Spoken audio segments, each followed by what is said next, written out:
Hey everyone, it's Wunderfizz here. This is me by myself today. Nobody else is here. Um, I think everybody else is at work right now, and I'm at home. I'm off work today, and I just decided that I wanted to. At first, it was going to be a video. I wanted to just kind of talk about X019. It's coming up in a couple of weeks. I think November 14th. We're getting close. I'm pretty sure that's when the press conference is, or whatever it's going to be. If it's going to be a press conference or something, I don't know. But Um, I think November 14th is the official date. Um, First, it was going to be a video, and I said, well, maybe I should just do like a solo podcast today and maybe just kind of ramble about my thoughts about X019 and Xbox in general, and maybe get into some other things if I have time. Um, I'm trying to really recap the news this week. I've been working a lot, so I sometimes miss things. I don't usually miss a lot because I'm always keeping up with everything that's going on, but I'm just trying to really remember um, what's going on. I might get into the Call of Duty stuff because Black Ops 4 had a black market overhaul, which really makes me upset, and I definitely want to get into that because I'm really upset about that. Not because they're fixing the issues of the game. It's because they waited so damn long, and I think I think it's just stupid. I don't know why Activision does this with every game. They did it with World War II. They're doing it with Black Ops 4, waiting until the new game is out and then going in and fixing the issues of the old. Black Ops 4 needed these changes a long time ago. We'll get into that. But really, the focus of this video and this solo podcast is going to be about XO19. Um, Obviously, I'm sort of excited. I'm always excited for any press conference. I was really excited when Jeff Keighley did his opening night live for Gamescom because I was like, hey, maybe Gamescom will be good this year. And opening night live was average. I didn't think it was amazing. I thought that there was a lot of supposed announcements, but they didn't actually end up being that good. There was some nice things announced. Um, but overall, I mean, I thought it was an average show, and I'm excited to see where that goes in the future. But with XO19, we had it last year, and last year's show, um, if I'm going to be completely honest with everyone, it wasn't amazing. It wasn't. It just wasn't. There's just no easy way to say it. I think the XO18 wasn't amazing. I thought that it was decent. I don't even know if I'd say decent. I thought there were some good things there. Obviously, acquiring Obsidian was huge for Xbox, and with the recent Outer Worlds reviews and reception, I think that acquisition got even bigger. I think that Microsoft got a steal in Obsidian, and especially with everything that's going on with Bethesda right now, yeah, Obsidian's going to be big, and Outer Worlds is going to be big. I really do think that Microsoft has their next big franchise with Outer Worlds. I haven't got to play it because my Xbox is like broke right now, and I'm trying to figure out if it's going to be the Power Brick or not. So I got to order a new Power Brick, but I'm desperately wanting to play the game. I think the Outer Worlds just looks amazing. I'm a fan of Obsidian. I love their games, and Outer Worlds just looks so good, and I'm excited to see what they do with the sequel. Because we know that there's going to be a sequel now. It's selling them. It's selling great. It's got a great reception. I think it's got like an 86 on Metacritic. Um, yeah, I mean, and that was with a limited budget. Now the Obsidian, they shouldn't have a budget. They should just be able to make whatever they want. And Outer Worlds 2, go big. And make it great. So yeah. Now, Obsidian was nice. In Exile, I've said it before. I'll say it again. I really don't care what In Exile has to offer. And that's not me taking shots at uh, In Exile. I'm If you're a fan of those games and you like what In Exile does, awesome. That's for you. That's great, and you should be excited that Xbox owns them. But for me personally, I don't really care about isometric RPGs. I just don't care. I've never been a fan of isometric turn-based stuff. Um, Whereas, Obsidian, they make a wide range of things. Like if you look at something like Outer Worlds, they can do something like that, or Pillars of Eternity, which was um, a strategy RPG, and it was really good. Pillars of Eternity was a really good game. It wasn't first person or third person, Fallout, like Fallout New Vegas style or Outer Worlds style, but it was still really good. And whereas with In Exile, I tried to play Wasteland 2 and I just couldn't get into it because once again it's just a isometric turn-based RPG, and I don't like isometric turn-based RPGs. I'm not even really a fan of turn-based. Persona 5 is a good game, but I'm just not a fan of those that style. I'm not a fan of turn-based. I've never been a huge fan of that, and so I've seen on Twitter that they're making a new IP. They said we're hiring to create something new, and that's exciting. But again, if it's an isometric turn-based RPG, I'm not going to be that excited for it. So they have Wasteland 3 coming. They're probably going to be at X019 to show Wasteland 3, but again, that's when I don't know if I'll be paying attention to that part. I'm just not a fan of those games. And so again, if you're a fan of that, then awesome, but I'm not. And I guess the good thing about doing this solo cast today is there has been some rumors like popping up. Today the newest rumor, or it's really just like, I don't know, speculation. Some people are thinking that Xbox is going to look to bring in what was the name? Is it Playtonic? The devs of like Ukulele. Let me double check this. Yeah, Playtonic. They're the developers of Ukulele, but they have a lot of old rare staff there, and I've seen a lot of Xbox fans really talk about this, and this is what kind of excites me with the idea of them picking up Playtonic is, hey, acquire them since a lot of those old rare staff were the original ones there with Banjo and Conquer and stuff, remake those classic games. This is something that we have been asking Xbox for, and year after year we're constantly disappointed.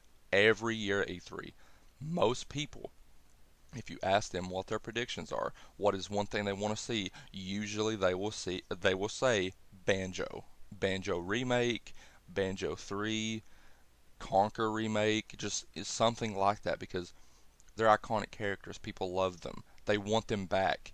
Again, I've said this before. Nintendo does this better than anyone. They will they will give you what you want and play on your nostalgia. They bring back these classic games, just like with the recent success of the Link's Awakening remake. That sold amazingly, not only for the people who played it back then and loved it and wanted to play a new, beautiful version of it, but it also introduced a whole new audience to Link's Awakening. And there's people who maybe not even played a Zelda game before that played Link's Awakening. Um, why is Microsoft not doing that? Microsoft is sitting on a gold mine of Banjo Kazooie, Conquer, all of these classic IP that Rare has, and they've never been brought back. Conquer was put in Project Spark. Project Spark, Conquer was put in, but that's it. That's sad. That's really sad. I just don't know why this should have been done years ago. So if the rumor of the Playtonic acquisition is true, I hope they're not going to be making Ukulele whatever. Let them remake or just bring back the Rare IP. If they want to make a new Conquer game, let them. If they want to make a new Banjo, let them. But if they want to remake those classics for Scarlet, have those as launch titles or something, that probably won't be ready for launch, but let them do that. Like that would be lots of money to bring in because people would buy those games. They would love to revisit Banjo and Conquer and all those classic games in new, beautiful 4K graphics. Like, oh my gosh, that would be beautiful. Like, just look at Link's Awakening on the Switch. That's amazing. That's gorgeous. It's just beautiful. Microsoft could do that, and they need to do that, and they haven't been doing that, and it's something that needs to happen, I think. Um, so I hope that rumor is true. Um, Also, I haven't looked into this rumor much, But I remember hearing about the Ninja Gaiden creator said he's coming back soon, and some people have speculated that that's going to be an X019. And some people have speculated because Phil Spencer has stated that they want to acquire a Japanese developer, a Japanese studio, because Xbox does need more of that. They don't get many Japanese games. They're trying and they're getting more, but bringing in a legendary creator like the Ninja Gaiden creator, you know, that would be big. Now, I don't know again where this rumor really started, other than the fact that he said he was coming back soon. That's all. Honestly, maybe there's more to it. Maybe I need to look into it more, but who knows? If they acquired him, and I mean, if they acquired the Ninja Gaiden IP as well, to let him make that or let him do something new, both would be cool. Both would be awesome options. Um, but I don't know. I don't really know. So I'm not going to talk too much about that rumor because I haven't looked into it, and I honestly don't know if there's much to it other than the fact that he said he's coming back soon. For all we know, that could be at the Game Awards, or that could just be him saying that he's making something new. Um, but yeah, I think that there will be a studio acquisition at XO. I don't know who it's going to be. If acquiring Playtonic meant bringing back Banjo and Conquer, I would fully 100% want that over the Ninja Gaiden creator. And even though he's a legendary developer, those rare IPs are more legendary in my opinion. Personally, that might be, some people might not agree with that, but I'm just looking at the money and the success that could mean for Microsoft. A Banjo remake would be big, especially if anything should have been like. I honestly think maybe the Smash Banjo crossover really kind of showed Microsoft, okay, Banjo is still very relevant and people still really like Banjo. You know, we need to bring him back. And they do. Like you have to bring Banjo back at this point. He's just so popular at the moment. Um, there needs to be that. And so in my opinion, acquiring Playtonic, um, and Phil Spencer would never announce this, but if he did come out and say, yes, we acquired Playtonic with all those old rare staff members there, they're going to be bringing back some classic rare IPs. Obviously, Phil's not going to say that, but if he did, that would be just amazing. But I hope that that's why, if they acquire Playtonic, I hope that's why they're doing it, is for them to bring back the old rare IP, because that needs to happen. Um, let's see. In terms of games, NXIO is confirmed to be there, but also Ninja Theory is confirmed to be there. Um, Now, initially, I was excited for this. They tweeted it out, they said Ninja Theory is going to have you on the edge of your seat at X019. At first, I was like, oh my gosh, okay, this is what I want. I want to see a new franchise, a new reveal. But then it clicked, Ninja Theory will have you on the edge of your seat. And as we all know, Ninja Theory have a game announced called Bleeding Edge, which is a 4v4 multiplayer combat game that was announced at E3. If you're excited for Bleeding Edge, I'm happy for you. Um, I think it does have a cool art style, but I don't know if it's for me. I will try it, and they'll probably announce the release date at X019, hopefully. Um, I will try Bleeding Edge, but I'm just not thrilled for it. I'm not really, you know, jumping up and down at the thought of Bleeding Edge coming out. So, yeah. I mean, I think it's cool for people that are interested and for people that like it, but I was really hoping for something new. And unfortunately, I don't think that's going to happen because I just don't see I don't see Phil wanting them to announce or to talk about two things. I feel like he would very much say, no, you have this, focus on Bleeding Edge, and if you want to, because let's say Bleeding Edge comes out in the spring, okay, Bleeding Edge will be out by next E3. If you want to reveal your next project then, I very much feel like Phil Spencer is really wanting to hold everything back for E3 because if it wasn't ready for E3 2019, I don't really know if it'd be ready for E3 or X019. You know, like it's sure some time has obviously passed since E3, and maybe there could very well be something ready, but like maybe I'm wrong, but I just don't feel like XO still has all eyes on it. You know, I'm not so sure that XO is something that lots of people are going to tune into, especially after last year's show. I think a lot of people did tune in last year because everyone thought it was going to be like Microsoft's PSX, whereas it really wasn't. It was like just a sort of upgraded Inside Xbox stream. And again, if you like that stuff, that's cool. You know, there's nothing wrong with that. But I just don't I just don't know that you know that's going to be shown. I don't know if Ninja Theory is going to reveal a new IP. I would love it. You know, I would absolutely be head over heels. You know, I would just go crazy. Um, if it's Hellblade 2, I'm going to be less excited. And that's not that Hellblade was bad. I enjoyed Hellblade, Senua's Sacrifice, but I don't really want to go back to that world. Um, I appreciate, everything that Ninja Theory did with that game. The message that game has, um, about mental illness and stuff like that. Like I appreciate all that stuff.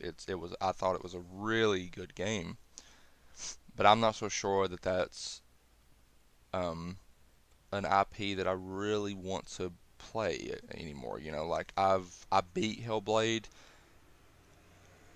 and I've never really wanted to go back. I've never had the inclination. I've never really felt that desire, to go back and play Hellblade. I experienced it, really enjoyed it.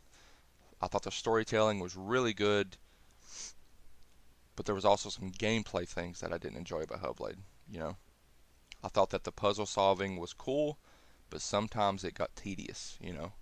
Um, the combat was good, but sometimes simple. Actually, most times the combat was just very simple. Um, I didn't really, I don't really know if that game was really even hard. Like I didn't play it on a hard difficulty, but I think even if you do play it on normal, there still should be some challenge. And I feel like a lot of the challenge sometimes came with some of the puzzles, but other than that, that game wasn't really hard. It was, but yeah, I enjoyed it. I thought there was some cool things that they did with that game, but I just kind of want to see Ninja Theory branch out and really set up a new world and really go big.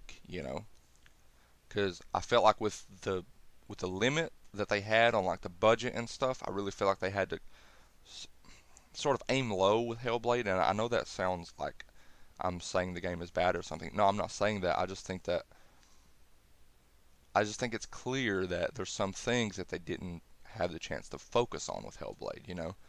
Like I said, the combat was sort of simple. I didn't really feel like the combat was really advanced and really like I just think that they had to choose what they really had to focus on, and I thought that was really the story. And again, the story in Hellblade was really good, and I loved it. Um, but I just want to see them kind of aim really big on their next IP. And I think that Ninja Theory could be a big studio for Xbox. I think that there's some really good things that they've done.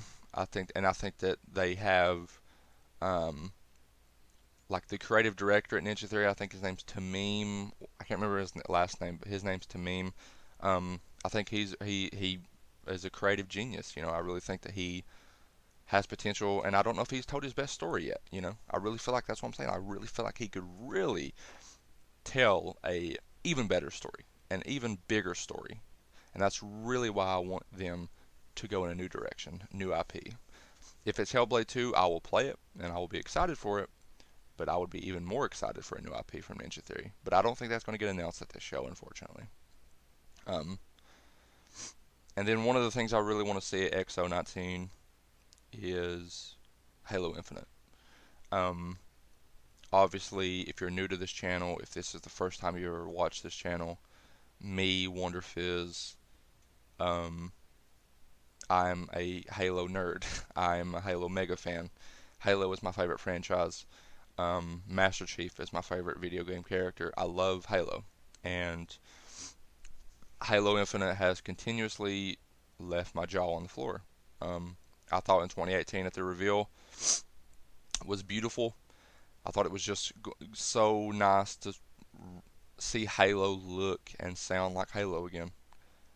And the same thing could be said for 2019. You know, I think that the 5 minute intro, because that they said that's from the intro cutscene, it just looked and sounded and felt like Halo. It felt just like Bungie's old Halos, and it was very emotional for me. You know, um, I mean, I got teary eyed. I'm not gonna lie. Like I got really emotional because it just really brought me back to why I fell in love with Halo. You know, and why you know Halo 1 through 3 has such a special feeling to it, and I don't think there's many games like it. You know, and Halo Infinite, man,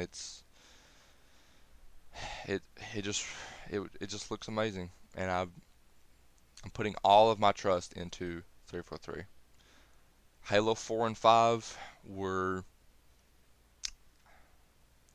conflicting, to say the least. Halo 4, I thought there were some good things they did, and there was a lot of bad things they did. And in Halo 5, there was a lot of, the majority of things they did in that game was bad. The story in Halo 5 was not on par or not anywhere near close to the standard that was set by Bungie. I really didn't feel like 343, maybe more so with 5 than 4. I really don't feel like Bungie or 343 realized the standard that was set and the expectations of the franchise. And I lost respect for 343 after 5 because when you're making a damn Halo game, you've got to understand the expectations and the standard that was set. Bungie created this franchise and they did a damn good job with it because they made the most iconic video game character, in my opinion. Sorry, Nintendo fans, I know you have your Mario and that's fine, but this is my opinion. Master Chief is in my favorite video game character. In my opinion, he's the most iconic. And they also created the best damn trilogy in video games. And once again, I'm sorry to all fans of any other trilogy that you enjoy, but Halo 1 through 3 is the best trilogy ever. Halo 1 through 3 is the best entertainment trilogy. How about that? Not even just the best video game trilogy. Halo 1 through 3 is better than any movie trilogy. It's better than anything. Halo 1 through 3 is the best. And 343, in my opinion, instead of relishing and instead of embracing the legacy, they tried to make their own legacy. They treated Halo as if it was a new IP. And in Halo 4, they changed every damn thing that we loved about Halo. And that made me mad, but I was still willing to give them a chance because they were a new studio and they were new to Halo, even though there was a lot of Bungie devs that still work at Halo 343. There was still a new studio, and I was willing to give them a chance. And I said, with Halo 5, they're going to fix a lot of the issues that they had with 4. And damn it, they made it worse. You know, like the multiplayer in Halo 5 was good. I enjoyed some of it. I'm still not a fan of advanced movement. I'm sorry to everybody out there who, the majority of people don't want sprint in Halo. Some do. Some say, oh, you know, games have to change. I'm sorry. Sprint has no damn place in Halo. Halo is not Call of Duty. Halo is not any other. It's not Destiny. It's nothing like that. Halo is its own thing. It doesn't need to have sprint. It does not need it. It does not need ground pound. It does not need thrusters. It does not need Spartan charge. It's Halo, damn it. It's not Call of Duty, you know? Like it's and so they completely changed everything about Halo. And it made me so mad because this was a franchise that I loved. This is one of the first games I've ever played in my life. and they took it and they took a big poop on it, and it just made me so upset. Bungie did everything so great, and the Halo trilogy, the Halo trilogy, man, it's just special. It's special, and if you haven't experienced the Halo trilogy, I feel bad for you, and you need to play it. You need to stop watching this solo podcast. Go play Halo 1 through 3. Um, but yeah, like and so with Halo Infinite, when it was revealed in 2018, I was like, oh my god, like maybe 343 finally get it. Maybe they finally understand that 4 and 5 was not what we wanted, and they're going to change things. And that's what Halo Infinite looks like to me. And like in Halo Infinite at E3 2019, sure, at E3 2019 we didn't get to see gameplay. Sure we didn't get to see any weapons or anything like that other than the one Master Chief was holding. Um, sure they kind of left us on edge because like we really wanted to see gameplay and we didn't get to see that, but what that did at Halo or what that did at E3 2019, it showed that level of storytelling that Bungie had that 343 didn't. You know, Bungie made you care about other characters, not just Master Chief. Whereas 4 and 5, every side character that 343 tried to introduce, other than maybe a couple, were hated. Hated.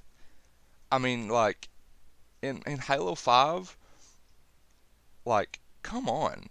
Like, was Agent Locke bad? No. I actually didn't mind Agent Locke.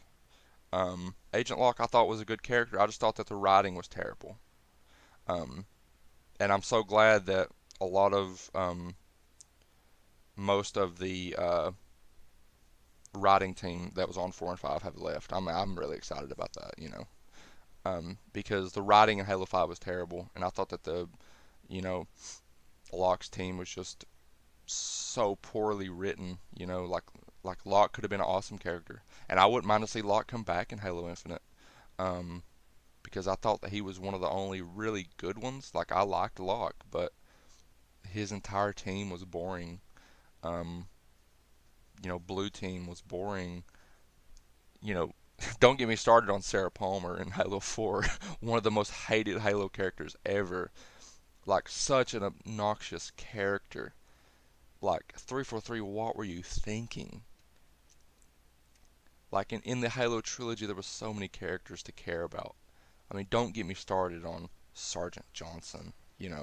Like come on, dude. Like all these iconic characters that Bungie created, and wrapped up in it all was Master Chief and Cortana. The two characters that you just loved and you wanted to succeed and you didn't want nothing to happen to them. And but everybody else was just so awesome as well. And 343 did not nail that. They sucked at doing that. Like not only did they change a lot of what Cortana and Master Chief were, um, and their personalities, but also they just sucked at creating other characters. And so with the E3 2019, you know, I can't remember what was it, Echo 216 or something like that. The guy that was the majority of the trailer, in the majority of the trailer, the guy, I don't know his name, but it was Echo 216. Like so lovable, like you cared about him, and that immediately stuck out to me when I watched that live. I was like, this does not feel like a 343 character. This feels like a Bungie character, somebody who you care about. And as Master Chief, when you're fighting the Covenant and stuff, you're like, I'm fighting for them, you know? Like, I'm not just playing a game here. I'm fighting for these guys, because, like, they're, we're in war here, and, like, that's how you felt about people like Sergeant Johnson and stuff is like, you was like, okay, we're fighting to win this war for them. And in Halo 4, I didn't care about, any other characters. And so it was really just, okay, I'm Master Chief and I'm in Halo 4, the plot is a lot about Cortana and trying to save her, but other than that, I didn't care about, anybody else in that game. And and so I'm happy that it finally looks like 343 is doing that, creating characters that we can care about other than Master Chief and other than, well, not so much Cortana anymore, um, but yeah, like it was just awesome to see that, and that's why I got really emotional. Is that it really just felt like the old school Bungie and the old school Halo that I fell in love with. Because I didn't think I was going to see that again. You know, I thought that 343 had their direction, and damn it, they were going to stick to it. But they listened, and I'm happy they did. And so at this show, we've heard that the flighting program for Halo Infinite is still going to happen. So can we please get a little bit of gameplay? And can we please um, get the flighting program announced? Um, because like they've already said that they're not going to have a beta. They're going to have a beta for every Halo game. After 5, they said yeah, every Halo game is going to have a beta. Um, so we know there's going to be a beta, and we know they've announced the flighting program like they're doing for like MCC right now on PC. So we need to see that. Because they said it was still coming this year, and so I think we've got to see something. And like I said, just a little bit of gameplay, just a little bit, just a little tease. Um, but in terms of like big reveals, big surprises, like the one that's always brought up, Fable, I don't think it's going to happen at this show. I do think it's going to be next year at E3, unfortunately. Um, so yeah, I'm not going to talk about Fable because I talk about it every time.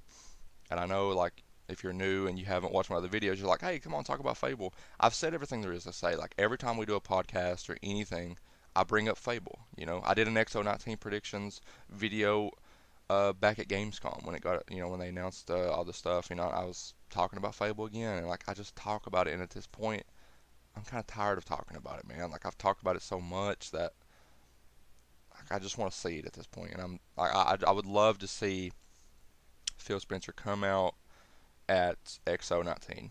At the end of the show, they announce their studio acquisitions, and they say,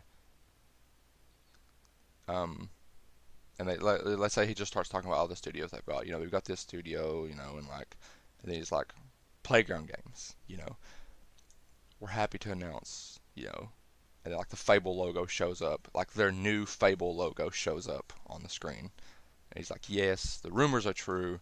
Playground Games, they're working on Fable. They're rebooting Fable.